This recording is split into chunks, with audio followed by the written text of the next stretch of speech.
असुरता से देवत्व की ओर। असुर, मनुष्य और देवता दिखने में एक ही आकृति के होते हैं, अंतर उनकी प्रकृति में होता है। असुर वे हैं जो अपना छोटा स्वार्थ साधने के लिए दूसरों का बड़े से बड़ा अहित कर सकते हैं। मनुष्य वे हैं जो अपना स्वार्थ तो साधते हैं पर उचित अनुचित का ध्यान भी रखते हैं, पाप से डरते और अपनी नियत मर्यादाओं का उल्लंघन नहीं करते। देव वे हैं जो अपने अधिकारों को भूलकर कर्तव्य पालन का ही स्मरण रखते हैं, अपनी शक्तियों को परमार्थ और परोपकार में अधिक व्यय करते हैं और इसी में अपना सच्चा स्वार्थ साधन मानते हैं। असुरों के दृष्टिकोण में दुष्टता, मनुष्य में मर्यादा एवं देवताओं में उदारता भरी रहती है। दृष्टिकोण के इस अंतर के कारण ही अनेक बुरे भले कार्य की श्रृंखला सामने आती और उसी आधार पर वे निंदा या प्रशंसा के पात्र बनते हैं। सद्गति और दुर्गति की भी इन्हीं के आधार पर ही होती है। आज असुरता का साम्राज्य चारों ओर फैला हुआ है। सोचने का आम तरीका यह बनता जाता है कि अपना लाभ बढ़ाने में दूसरों का कितना ही बड़ा अहित क्यों ना होता हो, उसकी परवाह ना करनी चाहिए और जैसे भी बने वैसे अपना स्वार्थ साध लेना चाहिए। असुर होने का यही लक्षण है।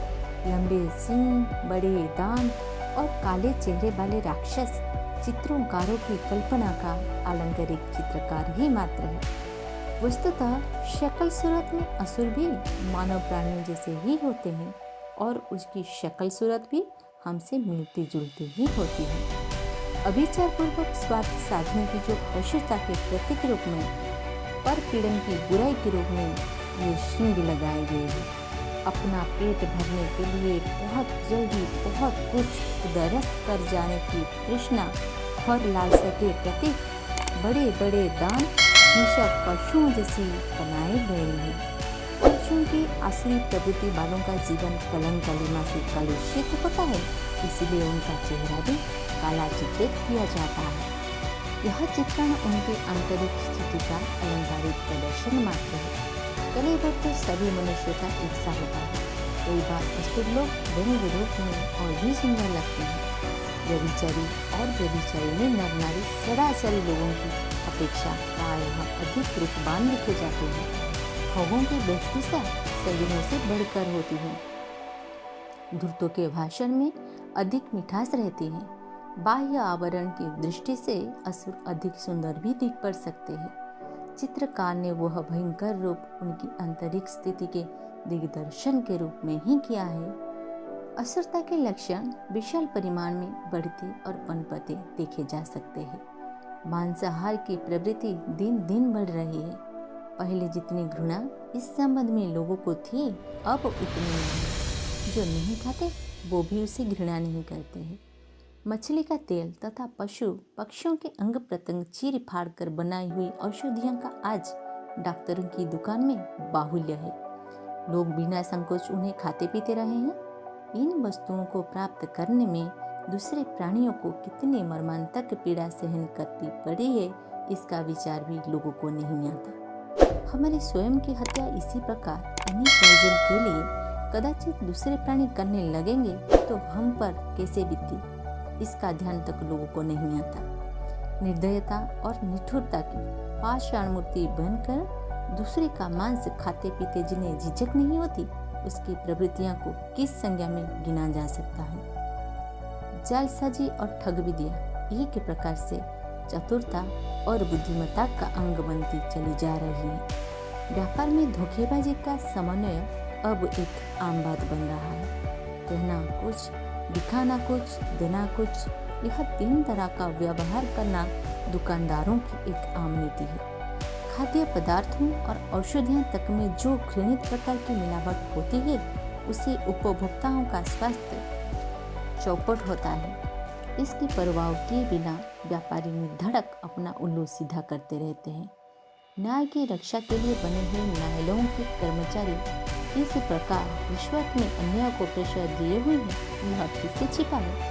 पुलिस, रेलवे, कंट्रोल आदि विभिन्न सरकारी विभागों में इतनी रिश्वत चलती है, इसकी चर्चा करने में कुछ लाभ नहीं। नौकर और मालिक के बीच पिता पुत्र का संबंध आज कहाँ है? मजदूर की दृष्टि में कम से कम काम करने और अधिक कमाने, और जहाँ घात लगे चोरी ही करने पड़ रही है। मालिक का रिश्ता मजदूर से किसी मशीन के समान काम ले लेने का ही रहता है। उनकी दुख दर्द में हिस्सेदार बनने की, अपने प्रगति और मुनाफा में उन्हें भागीदार बनने की इच्छा उन्हें नहीं है। मित्र के बीच स्वार्थ साधन की शतरंज चाल चली जाती है।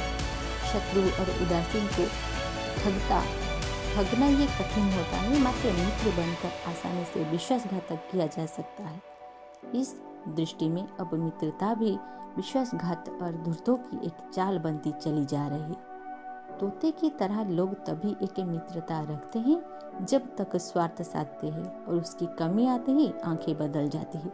और जब दिखता है कि मित्र तंगी में आया और कुछ सहायता करनी पड़ सकती है, तो लोग तुरंत आंखें बंद कर लेते हैं।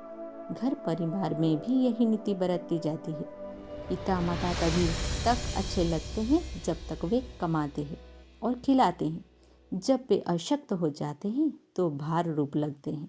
उनके मरने की, खर्च घटने की मौनती मानी ही जाती है। दूसरों का धन, दूसरों का शील सतीत्व हरण करने के लिए घात लगाए बैठे रहते हैं, और जब जिसे जहां अवसर मिलता है अपना दांव चलाने में चुकता नहीं। दूसरे की कठिनाइयां और परिस्थितियां पर सहानुभूतिपूर्वक विचार की क्षमता घटती जा रही है।